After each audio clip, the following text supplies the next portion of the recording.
I'm Darrell Scott and I play music for a living. I sing, I write songs, put out albums every once in a while. Spent some time as a studio musician, Nashville, mostly. So I've done a lot of things in the music business stuff. Been a sideman, been front and center, been in big things, big stage things like the Zac Brown Band or Robert Plant and the Band of Joy. So I go around and do a bunch of different things, and what's consistent is putting out my own records, which I've done, I guess, for the last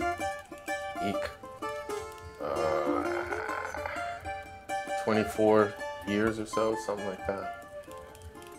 When writing a song, it's not the lyrics that come first or the music, it's the inspiration that comes first. And because the inspiration comes first, it's what gets my attention. And then I follow the inspiration to, could be melody or lyric or maybe nothing, maybe just sitting in a room crying or just grooving or whatever, and nothing comes along. So the first thing that comes along is inspiration. I think I'm very lyric oriented. I think lyrics are pretty important. I mean, like, way important. Now I know there's plenty of like instrumentals that don't have lyrics at all, and they're great, of folks, and I've been a fan of instrumental work forever. So it's not just about lyrics. Melody, can't beat that. Chords, can't beat any of it. You got to have it all.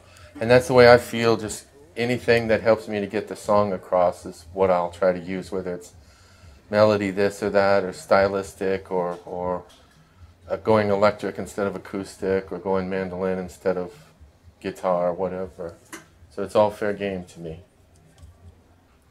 I used to travel a lot. This is my backpack here. I used to travel with, and it's probably not in there now, but just a legal pad. And that would stay in there for years and years and years. I'd fill it up and get another one and all that. But these days I've got my cell phone, wherever it is, it's over there. That memo thing on an iPhone is pretty good. So I've got 20 songs in there in different degrees of finished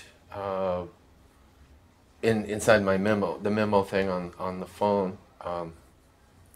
I find that's I can't do without that. But if I just had paper only, I could make notation of the chords and the melody and stuff like that to help remind me what I did once upon a time.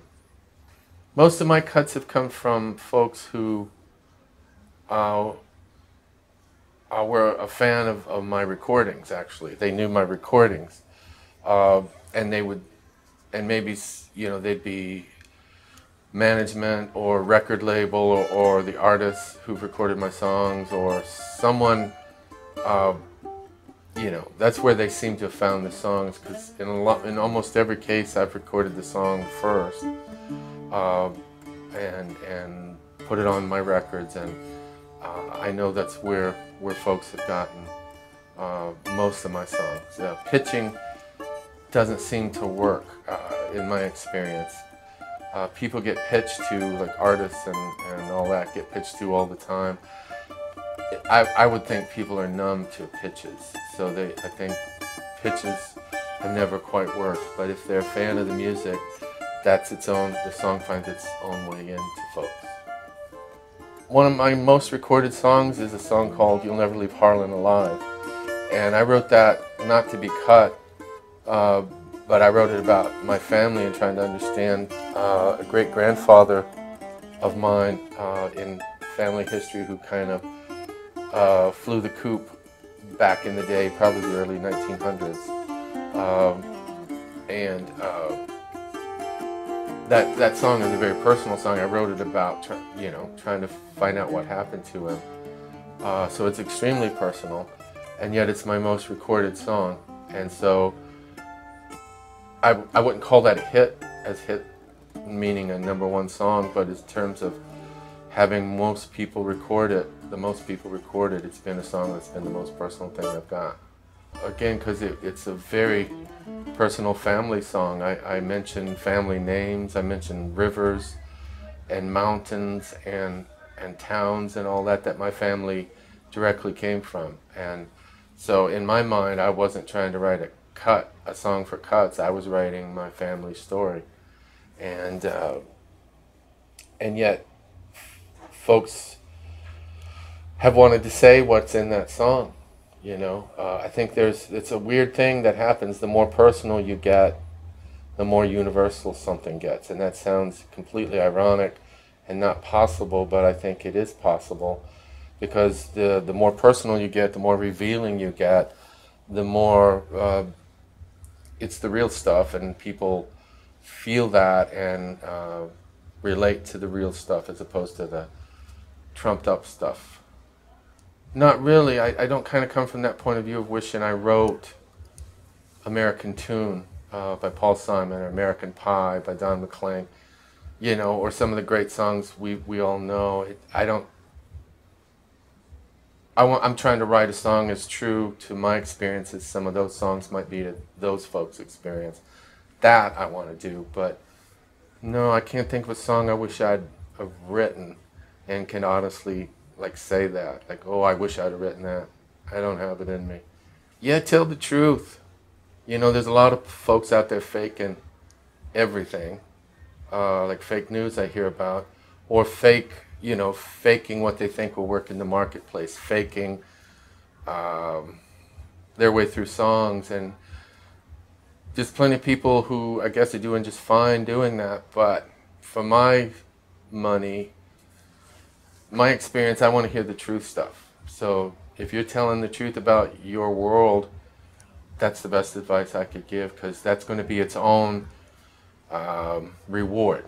You may not get anywhere in the marketplace, but you might just do a slam dunk of something that meant something to you, and that trumps the fake stuff, or trying to second guess, or wishing you'd written something else. So I'd say follow the thing that really moves you, that's telling the truth. Basically, if you're crying, you might be onto something. Yeah, you might be onto something.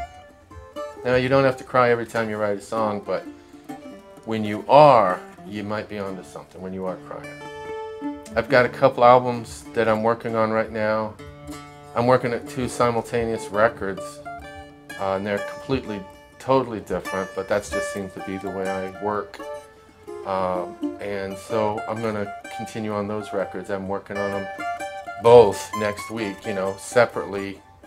And not separately, I mean, there'll be one day in the studio where I'm working on both projects. And, so that's going on. You know, honestly, the music business has changed a lot in terms of how you get your records or your recordings out to people. There's a new territory there that I don't quite understand or know. So part of what I'm up to is trying to learn how to get music to people, since the old model is definitely seems to be gone and no longer there. So I'm trying to understand where new music goes, because right now I don't know exactly where it goes and where it is to go. So that's also what's next for me, is trying to figure that out. Right, I guess DarrellScott.com is where information is. Facebook stuff, I guess. Yeah, I'd say those 2 places are the ones I know about.